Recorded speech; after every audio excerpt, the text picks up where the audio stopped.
Hey friends, it's been about 24 days since Edge of Fate has launched, and there's definitely some cool stuff they added, but today's video is focused on the most disappointing Edge of Fate things, and I'm going to be very quick and to the point. This is going to be a short video just to get something out there. Okay, so the first thing I want to talk about is the addition of the shooting range. Now you can just load up an activity, not have to fight new lights for shooting a dreg once to see what a perk does, and you can have some real answers on what your damage rotation looks like. To my surprise, the shooting range is more feature-rich than the old Tribute Hall, which Bungie removed for some reason, and I still haven't forgiven them for it.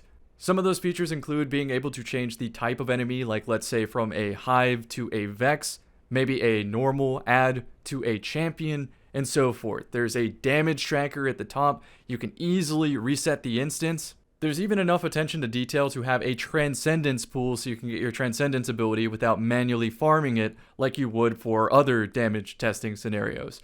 All of this is great, but they're missing one key feature that defeats the whole purpose of the shooting range if it's not there. There is not a player versus player guardian to shoot at. So if you were curious about a specific PvP number, you're out of luck. You have to do it the old-fashioned way, as if the shooting range doesn't exist. You have to load up a private match, get a second PC of your own account, or you have to beg a friend to just say, hey, I'm really curious if this hand cannon shifts from a 3-head to a 2-head, 1 body. I want to use these damage boosters, but we're going to need 3 guardians to set it up. I'm curious. Then your friends are like, oh, Cam, it's the 15th time today. You can't keep asking me for this. And they're right. I can't. It's rude. However, judging how the rest of the game is doing right now, that might be the only time I'm in a match with my friends of anything in Destiny, so at least there's that. Moving on, the next disappointing thing to talk about is that triple perks on vendor weapons are gone. No more Rose focusing at Shax. And Xur feels bad. Xur is supposed to have the PvP weapons, like Rose, Regis's S-Stock, and I get a lot of questions in stream, like, hey Cam, where do I get the Stasis battle rifle? And I gotta tell them, sorry buddy, that doesn't exist anymore. And this complaint does have a little bit to do with vault space too. The triple perks really isn't that big of a deal because now you can just buy the weapon with Glimmer, so Glimmer is your only bottleneck. And there are some pretty good Glimmer farms in this game still, but they don't necessarily progress your power. If you know a great Glimmer farm, let me know in the comment section and I will like pin it or star it or something like that.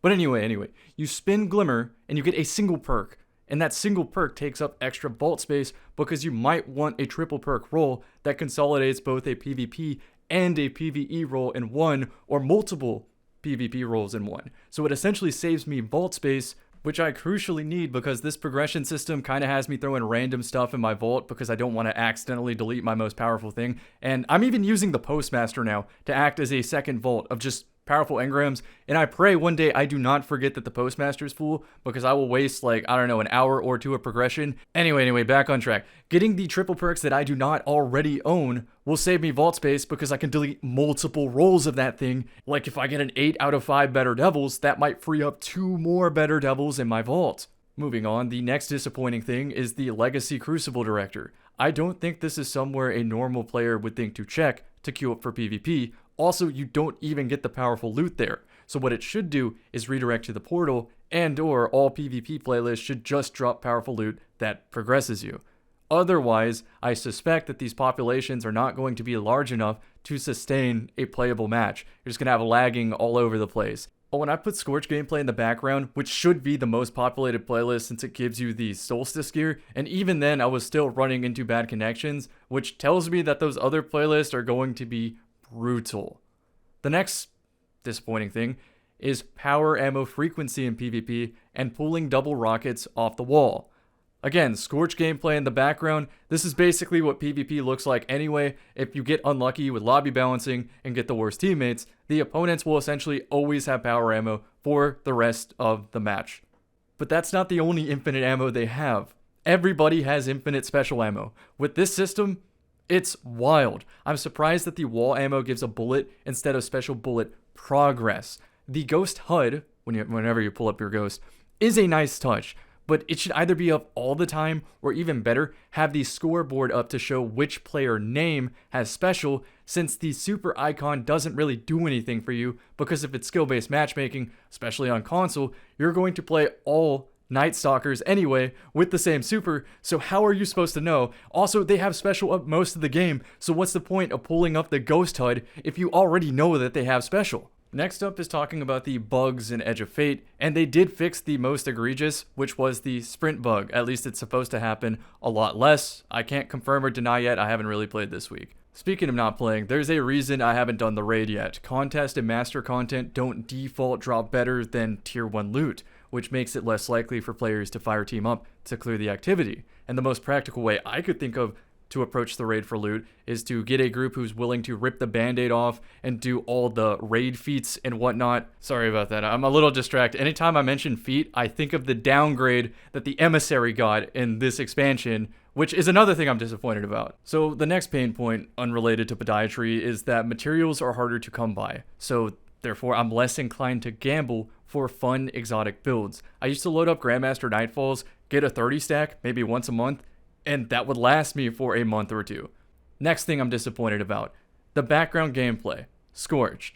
It's mixed game modes, when Rift works so well here. Anytime it's Clash or Control, all people do is just spam random rockets down a hallway and hope it kills somebody while running away from you. And so if you want to chase them down, even with good rocket jumping, you're just going to get bombed by 6 players camping in the back of the map because they don't have to move. Also, the map selection is terrible. Sometimes, for example, Anomaly comes up and there's nowhere to rocket jump, there's nowhere to go. You have to challenge these narrow hallways, but because there's no objective, players just spam rockets down this small hallway and nothing happens.